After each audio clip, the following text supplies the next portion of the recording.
কাম একটু আয় লিন।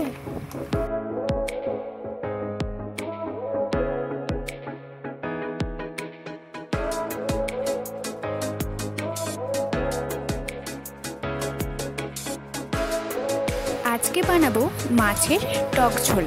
তো মাছের টক ঝোল বানানোর জন্য আমাদের কি কি উপকরণ লাগবে তো সেটাই দেখে নেওয়া যাক, চলো।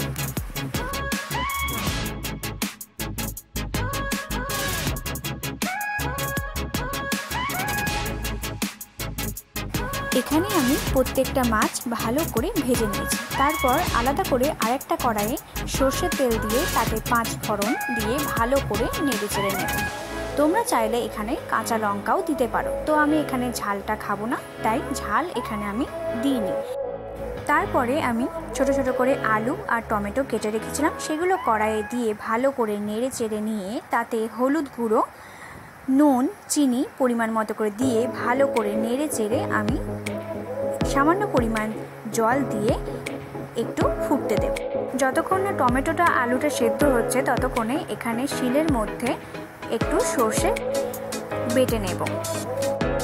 তো আমি এখানে সর্ষেটা ভালো করে বেটে নেব, তোমরা চাইলে মিক্সিতেও বেটে নিতে পারো। আমি এখানে শিলনোড়াই ব্যবহার করেছি। তো আমার এখানে বাটা হয়ে গেছে, আমি সর্ষে বাটাটা এখানে দিয়ে দিলাম। ভালো করে নেড়ে চেড়ে নিয়ে তারপর পরিমাণ মতো একটু জল দিয়ে ভালো করে নাড়াচাড়া করে একটু ফুটতে দেব। ফোটা হয়ে এলেই যে মাছগুলো আমি আগে থেকে ভেজে রেখেছিলাম সেই মাছগুলো আমি এখানে দিয়ে দেব। তারপর আরেকটু ফুটতে দিই, তারপর নামিয়ে নিলেই একদম রেডি হয়ে যাবে মাছের টক ঝোল। তো বন্ধুরা, তোমরা তো দেখতেই পেলে মাছের টক ঝোল রান্না কিভাবে করতে হয় আর কি কি উপকরণ দিয়ে আমরা এখানে রান্না করেছি। তো চলো তোমরাও ঝটফট বানিয়ে নাও।